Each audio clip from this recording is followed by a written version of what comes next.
કતારગામ ઝોનમાં સુમન શાળા ખસેડવાના નિર્ણય સામે આપ કોર્પોરેટરો ધરણા પર બેઠા.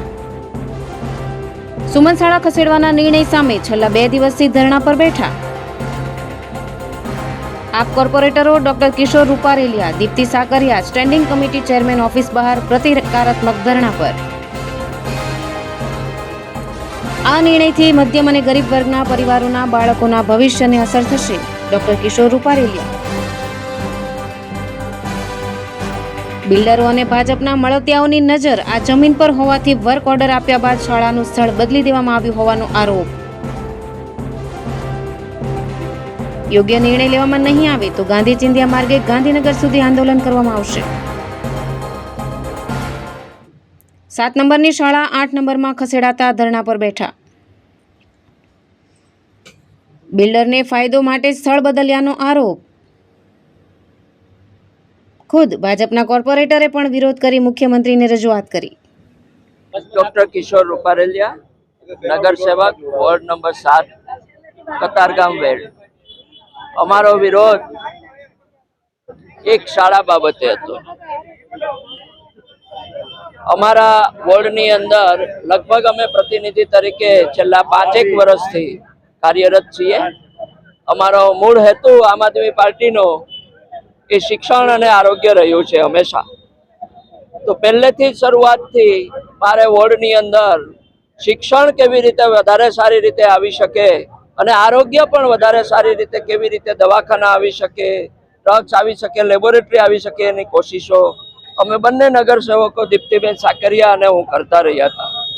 આખરે છેલ્લે અમને એમાં સફળતા મળી અને એક સુમન શાળા માધ્યમિક શાળા અમારા વોર્ડની અંદર અમે લાવીને એનો વર્ક ઓર્ડર પણ આવી ગયો. કામ બી શરૂ કરવા માટે લગભગ સતત સંપર્કમાં, સતત સંકલનમાં કોન્ટ્રાક્ટરના, જગ્યા પર અધિકારીઓના હું રહેતો હતો. સાથે સાથે ત્યાર પછી લગભગ 15-20 દિવસ પછી એવી ખબર પડી કે આમાં કંઈક હલચલ, કંઈક ખરાબ નીતિથી થઈ રહી છે એવી શંકા ગઈ.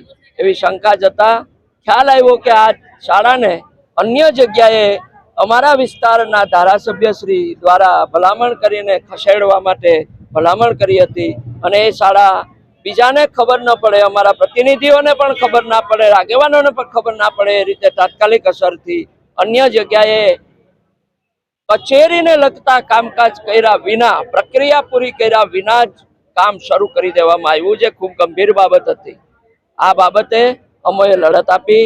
હું અને દીપ્તિબેન ગઈકાલ રાતથી લગભગ સાંજના 7:30 વાગ્યાની આસપાસથી ધરણા પર હતા અને જ્યાં સુધી આ શાળા એ જગ્યા પર નહીં બને ત્યાં સુધી અમે લડત ચાલુ રાખીશું.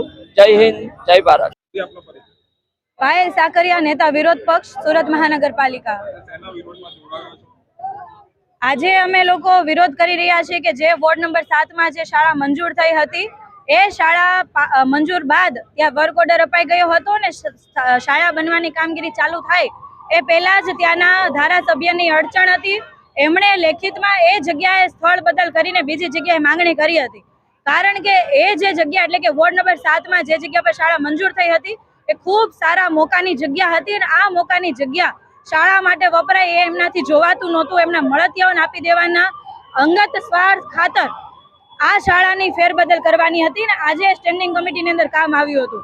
પણ એ વિસ્તારના કોર્પોરેટર એવા અમારા દીપ્તિબેન સાકરિયા, કિશોરભાઈ રૂપારેલિયાની સતત માંગ હતી અને સતત માંગની વચ્ચે ગઈકાલથી એ લોકો ધરણા પર બેઠા હતા અને ગઈકાલથી સંગઠનના સાથીઓ, તમામ નગરસેવકો સાથે અમે સૌ વિરોધ નોંધાવી રહ્યા હતા અને એક જ માંગ હતી એમાં કે આ જે શાળા જ્યાં મંજૂર થઈ છે ત્યાં જ બનવી જોઈએ. વોર્ડ નંબર 8માં જરૂરિયાત છે તો ત્યાં બીજી શાળા બનવી જોઈએ. પણ દુઃખની એ વાત છે કે આ ભાજપી શાસકો છેલ્લા 30 વર્ષમાં સારી શાળાઓ, સારી વ્યવસ્થા, શિક્ષણ વ્યવસ્થા ઊભી નથી કરી શક્યા. પણ જે જગ્યા પર મંજૂર કરાવી છે એ જગ્યાની શાળા પણ ચોરી રહ્યા છે અને સાથે સાથે બીપીએમસી એક્ટ, જીપીએમસી, આ સુરત મહાનગરપાલિકાના નિયમો હોય કે રાજ્ય સરકારના નિયમો હોય, તમામ નિયમોનો છેદ ઉડાડીને એ લોકો મન ફાવે એવી રીતના કામ ચાલુ કરી દીધું હતું, વગર મંજૂરીએ કામ ચાલુ કરી દીધું હતું. એના સખત વિરોધમાં આજે વિરોધ પક્ષની શું તાકાત હોય એ અમે બતાવી છે અને આ વિરોધ પક્ષની તાકાત એ માત્ર અમારા નગરસેવકોની તાકાત નહીં પણ અમારી સાથે રહેલા આમ આદમી પાર્ટીના સંગઠનની તાકાત અને સાથે સાથે જે લોકોએ અમને આશીર્વાદ રૂપી મત આપ્યા છે એની તાકાત હતી, અને જેના કારણે આજે સ્ટેન્ડિંગ કમિટીના ચેરમેને ભાજપના સત્તાધીશોએ ઝૂકવું પડ્યું અને જે કામ આજે સ્ટેન્ડિંગની અંદર લાવ્યા હતા એને મુલતવી રાખવું પડ્યું. ભાવેશ ઉપાધ્યાય, દૃષ્ટિકોણ ન્યૂઝ, સુરત.